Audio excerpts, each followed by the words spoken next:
आप सभी को नमस्कार। मैं डॉक्टर देवेंद्र आपका बहुत बहुत स्वागत करता हूं आपके अपने इस हेल्थ एंड फिटनेस से जुड़े चैनल में, जिसमें आपको स्वास्थ्य से जुड़ी सभी प्रकार की जानकारियां मिलती रहती है। तो दोस्तों, थंबनेल देख के आप समझ ही गए होंगे। आज इस वीडियो में हम बात करने वाले हैं प्याज के बारे में कि क्या प्याज के गुण हैं, क्या उसके फायदे हैं और किन बीमारियों में वह क्या लाभ करती है, किस तरीके से हम उसको होम रेमेडीज में भी उपयोग में ला सकते हैं और प्याज कितनी गुणकारी है, क्या उसके नुकसान हैं। और साथ ही इस मिथ के बारे में भी आप लोगों को बताएंगे कि हिंदू माइथोलॉजी में बताया जाता है कि प्याज का सेवन नहीं करना चाहिए, या कुछ लोग प्याज को हीन दृष्टि से देखते हैं और उसके लिए गलत धारणा रखते हैं। तो उन सब के बारे में भी जो जानकारी रहेगी तो उसको मैं बताने का प्रयास करूंगा इस वीडियो में, तो मेरे साथ बने रहे। साथ ही इस चैनल पर यदि आप पहली बार विजिट कर रहे हैं या फिर पहली बार वीडियो वॉच कर रहे हैं तो चैनल को सब्सक्राइब करना ना भूलें। तो चलिए शुरू करते हैं वीडियो को। अब आप लोग सबसे पहले यह जानिए कि प्याज को ही संस्कृत भाषा में पलांडु नाम से जाना जाता है, और जो मॉडर्न साइंस में है, जिस फैमिली में इसकी गणना की जाती है उस फैमिली में गणना की गई है इसकी, जिसे लिलिएसी बोलते हैं। और इसके जो नामों के बारे में संस्कृत में इसको पलांडु इसलिए कहा जाता है क्योंकि एक श्लोक है इसी के लिए बहुत ही सुंदर, पलती रक्षति शरीरम रोगेभ्य इति, अर्थात जिसका मतलब यह हुआ जो हमारे शरीर की रोगों से रक्षा करे उसे पलांडु कहते हैं। इसलिए इसको पलांडु नाम से जाना जाता है संस्कृत के शास्त्रों में, अपने जो वेदों में, इनमें। और हिंदी में इसको प्याज नाम से जानते हैं हम, और जो पंजाब की भाषा है उसमें गंडा, और मध्य प्रदेश की भाषा में कोंदो, और जो गुजरात की भाषा है उसमें डुंगली नाम से इसको जाना जाता है या बोलते हैं वहां की लोकल लैंग्वेजेस में। अब बात करते हैं इसके स्वरूप के बारे में, कैसी दिखती है। यह एक भारत में पाए जाने वाला प्रसिद्ध, मतलब जो फेमस है, आहार में उपयोग में लाए जाने वाला आहार उपयोगी कंद है। मतलब जमीन के अंदर लगता है, जैसे कंद मूल जो होते हैं, तो उस कैटेगरी में इसको रखा गया है। तो यह कंद की कैटेगरी में आता है। तो यह हमारे पूरे भारत में इसकी लगभग खेती की जाती है। अब बात करते हैं इसके टाइप्स के बारे में। तो दोस्तों, प्याज दो टाइप्स की होती है, एक रक्ताब और दूसरी होती है सफेद, मतलब लाल कलर की प्याज और सफेद प्याज, ये दो उसकी जातियां बताई गई हैं। ये चीज रहती है। और अब बात करते हैं उसकी केमिकल कंपोजिशन के बारे में कि क्या क्या उसकी केमिकल कंपोजिशन होती है। तो दोस्तों, प्याज के अंदर प्रोटीन भी पाया जाता है, लगभग 1.2% की मात्रा में कार्बोहाइड्रेट भी होता है, और calcium, iron, magnesium, vitamin A और विटामिन B1 भी पाया जाता है, और ये चीजें उसके अंदर रहती है। तो यह हमारे स्वास्थ्य के लिए भी काफी उपयोगी है। तो दोस्तों, अब बात करते हैं प्याज के आयुर्वेदिक गुणों के बारे में कि आयुर्वेद शास्त्र में क्या क्या उसके गुण बताए गए हैं प्याज के, और इसी को हम प्रॉपर्टीज भी बोलते हैं, मेडिसिनल प्रॉपर्टीज ऑफ ऑनियन, ये चीज रहेगी। तो गुणों में दोस्तों आयुर्वेद में बताया गया है कि यह स्निग्ध गुण युक्त होती है और तीक्ष्ण होती है, और जो रहती है पचने में गुरु होती है।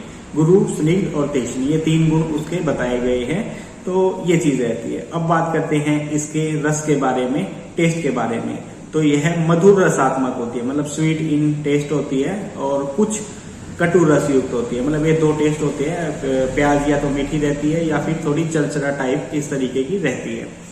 अब बात करते हैं इसके विपाक के बारे में कि जब हम प्याज का सेवन कर लेते हैं और सेवन करने के बाद जब उसका डाइजेशन हो जाता है, डाइजेशन होने के बाद जो डाइजेस्टिव जूसेस बनेंगे प्याज के खाने के बाद, तो वह किस टेस्ट के रहेंगे, तो वह स्वीट इन नेचर रहेंगे, मतलब मधुर रसात्मक रहेंगे। तो अब बात करते हैं उसके विपाक वीर्य के बारे में कि वह उसकी पोटेंसी क्या है और वह हमारे शरीर में क्या लाभ देगी, क्या इफेक्ट देगी। तो वीर्य को ही हम तासीर नाम से भी जानते हैं। तो प्याज की तासीर जो होती है वह किंचित उष्ण होती है, मतलब ना ही बहुत ज्यादा ठंडी ना ही बहुत ज्यादा गर्म, कुछ उष्ण होती है। तो शरीर के अंदर वह गर्मी को लेके आती है, यह चीज रहती है।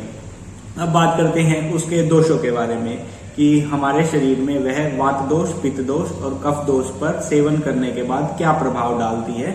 और शरीर में, क्योंकि वात, पित्त, कफ, ये तीन चीजें होती है जो हमारे शरीर के स्वास्थ्य को, बैलेंस को बनाए रखती है। तो प्याज के सेवन करने के बाद इन पर क्या इफेक्ट आता है, ये बातें जानिए।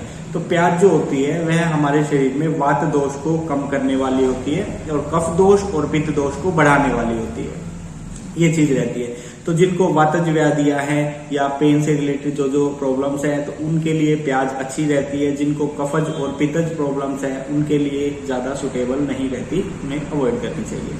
अब बात करते हैं प्याज के एक्सटर्नल यूजेस के बारे में। एक्सटर्नल एप्लीकेशन में हम क्या क्या इसका उपयोग कर सकते हैं, तो उसमें रहता है प्याज जो होती है वेदना स्थापन का काम करती है। मतलब कहीं पर भी अगर बॉडी में पेन है तो उसको कम करने में मदद करती है लोकल एप्लीकेशन पर। साथ ही इन्फ्लामेशन है उसको भी कम करती है। अब पहले ये जान लीजिए, फिर इसके बारे में थोड़ा डिटेल में मैं भी आपको एक्सप्लेन करूंगा।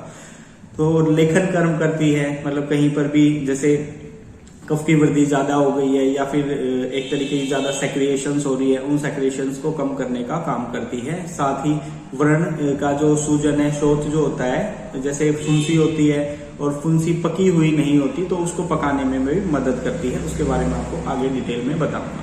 और त्वचा के अंदर जो जो दोष होते हैं उनको भी दूर करने में मदद करती है। साथ ही इसका जो रस होता है, जो जूस हम निकालते हैं प्याज का रस, वह आंखों की पावर को बढ़ाने में मदद करता है, आईज के लिए अच्छा होता है।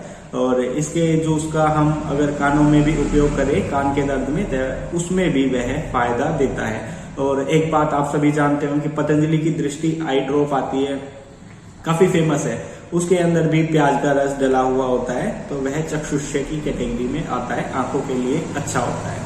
अब बात करते हैं इसके इंटरनल यूजेस के बारे में कि अगर हम प्याज का अपने शरीर में मुंह के द्वारा सेवन करते हैं इंटरनली तो वह क्या इफेक्ट देगी। तो दोस्तों यह हमारे शरीर में सेवन करने के बाद वात दोष को कम करती है। तो इसी प्रकार यह जो वातज बीमारियां हैं 80 प्रकार की, उनमें यह फायदा करती है। साथ ही हमारे जो मन पर प्रभाव डालती है, तो यह मन के जो 2 दोष होते हैं रज और तम, उनको बढ़ाने के कारण अमेध्य मानी गई है। मतलब हमारे शरीर में मन का गुण होता है सत्व और रज और तम दोष माने गए हैं। तो जो रज और तम होते हैं उनको बढ़ाने का काम करती है प्याज सेवन करने के बाद, और इसको अमेध्य माना गया है। इसी कारण इसको हिंदू माइथोलॉजी में या जो व्रत करते हैं या फास्टिंग करते हैं या पूजा पाठ या भक्ति का काम करते हैं, तो वह या ऋषि मुनि जो तपस्या वगैरह करते थे या फिर जो सात्विक जीवन जीते हैं, वो लोग प्याज को अवॉइड करते हैं भोजन में उपयोग करने के लिए, मतलब सेवन नहीं करते उसका अपनी डाइट में। तो यही कारण है उसके पीछे, और बाकी डिटेल में भी आगे हम इस पर चर्चा करेंगे।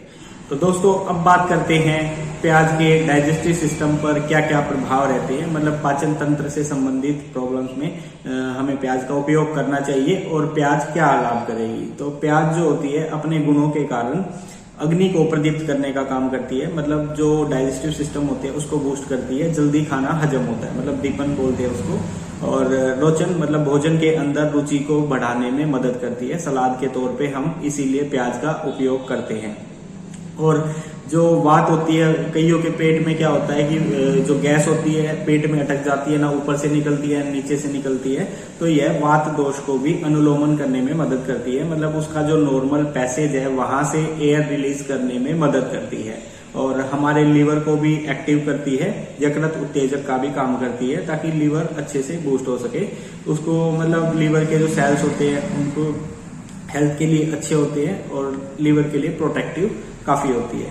अब बात करते हैं ब्लड सर्कुलेटरी सिस्टम पर क्या काम करती है। तो प्याज जो होती है अपने गुणों के कारण शोथ को दूर करने का काम करती है। मतलब शरीर में कहीं पर भी सूजन हो उसको कम करने में मदद करती है और ब्लड सर्कुलेशन अच्छे से करवाने में मदद करती है।